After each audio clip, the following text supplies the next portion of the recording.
you very much.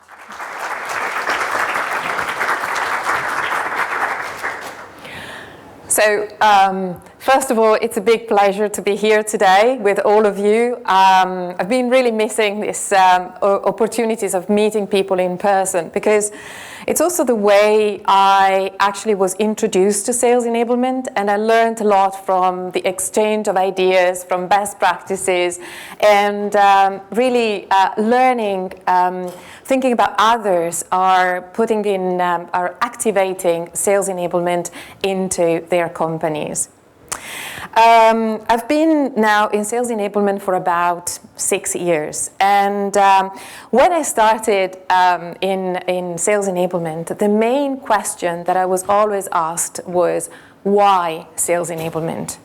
And so I was spending a lot of my time in working across different across different divisions in the company. So with finance, with marketing, with sales, with product, to really try and prove the value of sales enablement and why the leadership team or the company should have invested in resources and budget. And so what we have today is that 77% of the companies that have more than 500 people in sales have a sales enablement function. Sales enablement has in fact proved its value. It has proved what it can bring to the companies.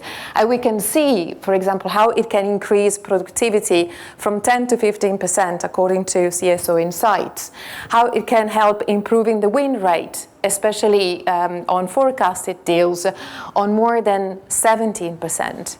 And when we think about the new joiners going through some of the sales enablement programs, we see that we ramp them up much more quickly, and we reduce time to revenue by 25%. So the big question that I am asked now is more how. How do we create a sustainable operating model that is helpful in the long term to maximize the value of sales enablement? I don't know you, but once we have the buy-in from the leadership team on why sales enablement is important, and we have them invest money and resources, and then the function is created and we start operating, that's when we find resistance across the business. And that's when other functions come into play. It's when we activate the power of sales enablement that we start getting pushback. It's like hitting a glass ceiling, and that we didn't see before. We said, oh, okay, the business is saying, yes, I can see the value of sales enablement, but then when we put it into practice, we see a lot of resistance. So how can we create this sustainable model, this new operating model? And how can we break the silo the company is working with? So when every time I started in sales enablement, but just from scratch, or I took over a function, the first thing that it happens to a sales enabler is to be given a list of tasks to do, of problems to solve. And because we are big helpers, the main attitude would be to go through all these tasks. Now, my suggestion is to put this list aside and to really take the time to look more deeply about the business and really understand what is the final goal that we want to achieve, and take more of a strategic approach to how we're going to implement or reboot a sales enablement function. So, and I'm telling you this because it's one of my lessons learned in the past 6 years. So the first thing that I have done while starting a new enablement function was to really understand what is the main company goal. If I think about, for example, Deliveroo, it was to be the number 1 or number 2 platform where people go to when they look for food. If I think about Vodafone, my most recent experience, it was about how do we transform a telco from a telco to a tech company by 2025. Knowing the ambition of the company is really important, especially if we think of the power of sales enablement, which is helping the company to execute, translating the strategy into consistent execution. Really important. And when we think about the main goal, this is really specific to the company. What I found as a common denominator between Expedia, Deliveroo, Vodafone, that's where I worked as a sales enabler, is that there are then other expectations, especially if you talk to the CFO, it's about how sales enablement can create more efficiencies across the company. How do we dedupe? How do we cut costs?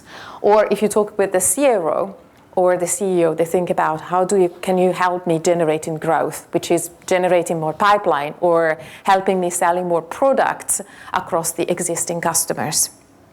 So spending time in really understanding what are the expectations and what are the goals that I want to achieve. Once I know my destination, it's always very important to assess where we are.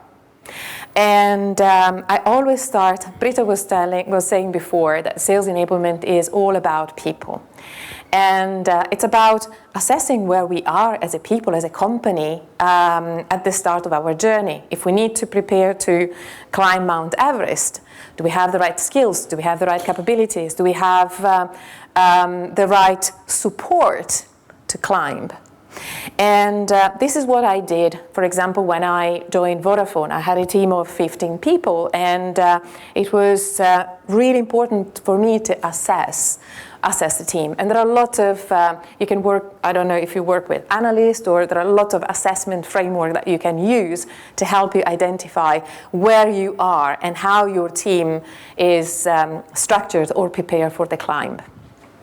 At the same time, you look at your team, and then you look at the company where you are at and your sales team.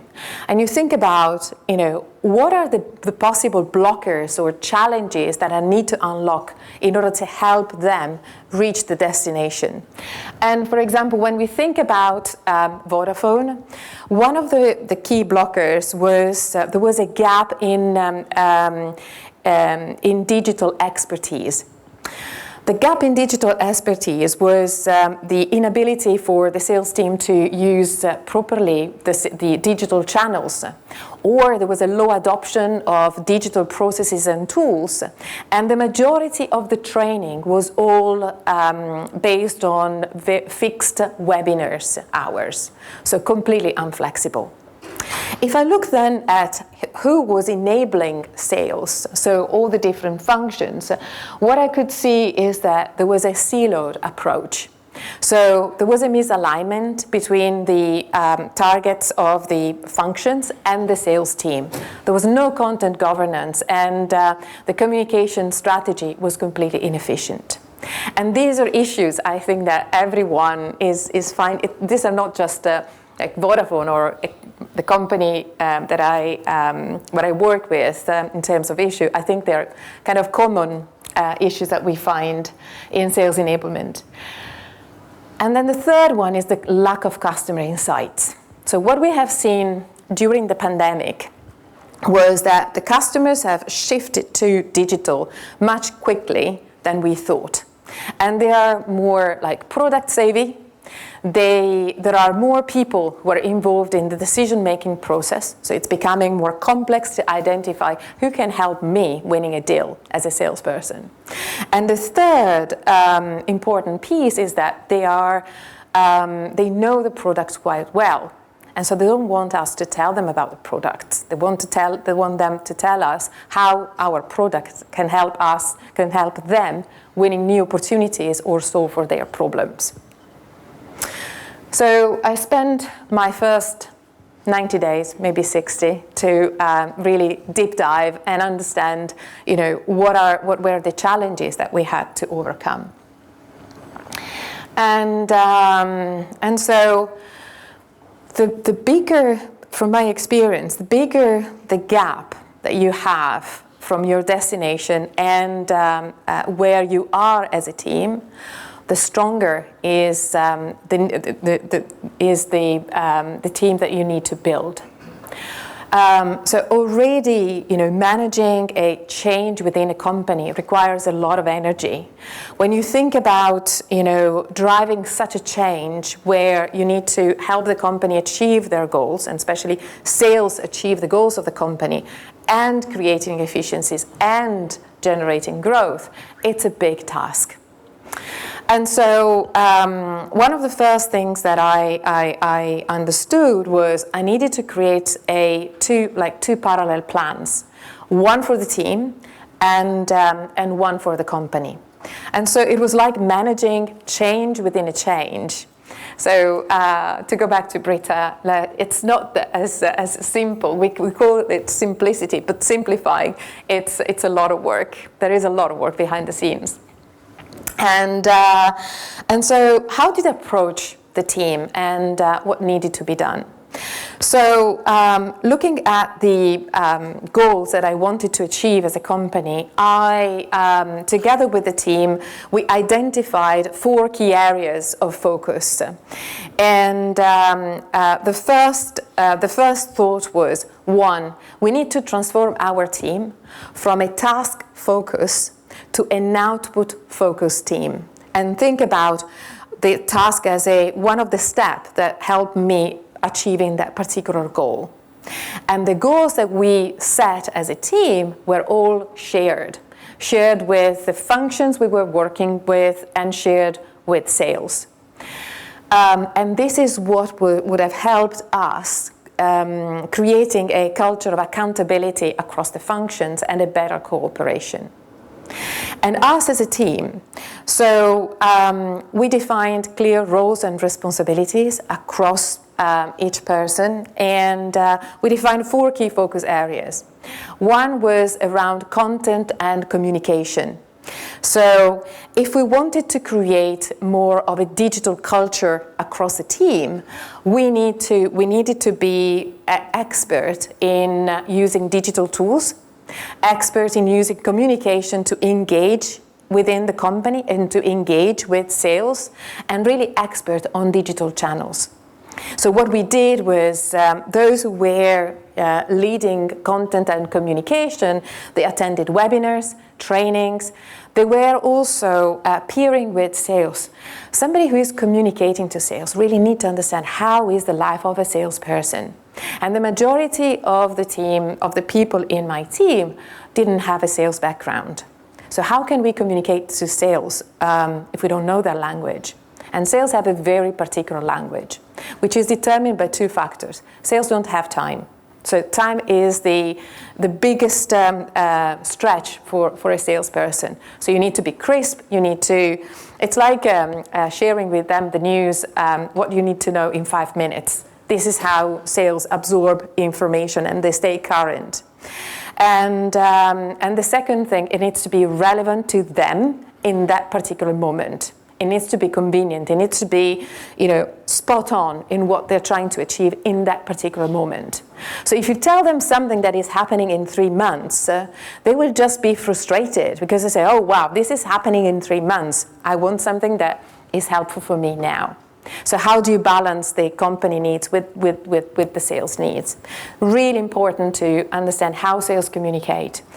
We created a champions group where there were sales across the different roles, business developers, account managers, sales leaders, who were working with us to train the sales enablement team, and so that we could incorporate their feedback and become better in communicating and engaging and equipping sales with what they needed. The second area of focus was, I called it go-to-market enablement. And I called go-to-market enablement on purpose. I didn't want to call it training because when you talk about training, there is a lot of confusion with what sales enablement does and what L&D does, especially if you have a strong L&D team working with you. So what was important for us is to establish a brand where sales enablement is preparing sales to action, is preparing sales to win deals. So if we train them on the product, on the what, it was more for them to be more knowledgeable and more confident when they were pitching to customers about that particular solution to win deals. And this is a really important concept. It's not just about training them to train, it's to train them to win deals. The third area was about coaching. So now that sales knew what product to sell, it was more about how do they approach customers and how do we sell? How do we create value with our customers? And so we had different activities, and we were connecting the dots across different functions in the organization. And the last bit was around analytics and data. Britta told about the power of data. And what was really important for us was to implement this model of equipping, training, coaching, but also showing the data in order to measure and always refine what we were doing. If we wanted to be able to orchestrate externally, we needed to be able to orchestrate internally. So we introduced a new technology. It's a web work management system that was helping us to really understand how we were working together to equip, train and coach the salespeople. But also when somebody was coming to us and say, hey, can you please do this? It was a good way to say, okay, you want us to achieve this task. This is what we are doing at the moment. What is going out so that we can help you with this? How do we best prioritize and orchestrate the different priorities across a team? And then there was the measurement. I have only 5 minutes, so I will go directly to the next slide. So what's the plan? So I had a plan for the team, and now it was more about building the plan to execute across the business. And so we created and we launched new initiatives to boost the social selling expertise. And for example, we launched a new onboarding or everboarding program, fully digitalized. The second was about the orchestration, and we worked across all the different functions to centralize, curate, and prioritize content and communication to sales. And we put a governance in place with a collaboration of the different functions. And on the alignment, it was really important to work with the team to align the buyer journey with the seller journey. Once you have a plan for your team and for the company, it's really important that you start talking about this plan and you communicate this plan across the different functions. And what it was really important, I use this framework. So what we heard. People, if we want to have people change, they need to feel the pain, and they need to be aligned on what the real pain or what the real problem is. The second is what sales behavior will enablement change, which is the first sign of change. And it's important to define the behavior so that we set expectations from the functions that work with us. And who will be our activators, and what will be the business impact that will be generated. So the roadshow, and I call it roadshow, is because we were communicating the same, I would say, what we heard and the sales behavior across every single function. But then we tailored the presentation on for each function when we talked about the business impact. It's more about thinking what's in it for them. And I was treating my audiences as my customers. So, for example, if we need to build a world-class digital training and build a culture of sharing and accountability, the behavior that I want to influence is for the sales team to be able to prospect better, to qualify deals better and faster. And if for the sales team, the common goal was about increasing revenue, for marketing was about increasing the ability of converting more deals. Once I have my programs, once I have my plans, and once I have my structure and framework in place, what is really important is about how do I scale it? How do I make sure that my plans is the same across the organization? And it's when you have all your programs and plans in one place that you really accelerate scale and growth. When you are in a company that competes with a growing market, fast is not enough. You need to go faster. And that's what the technology allows you to do. And that's when you have the content, the programs, and all the knowledge in one place that will help you really scale all your initiatives and also measure them and get to the data.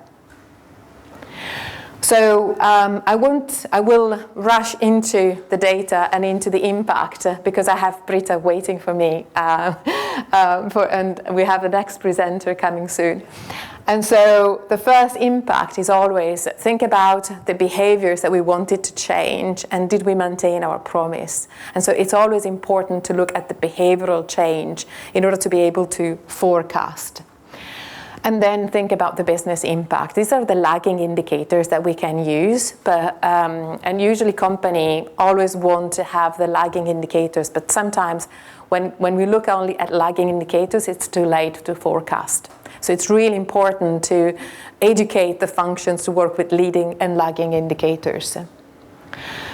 So to come to the end of my presentation, sales enablement is disruptive because you remember the image of the silo and how sales enablement is breaking the silo.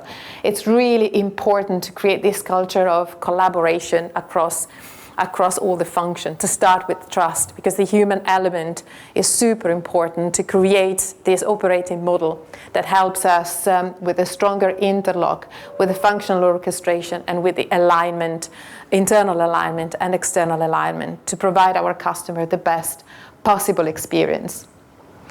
So the key learning from my experience is that you need a well-orchestrated plan. You need to think strategically about your sales enablement function. You need a robust team and the right technology to really succeed and maximize the power of enablement. Sorry for the final rush. I hope that was helpful for you, and thank you.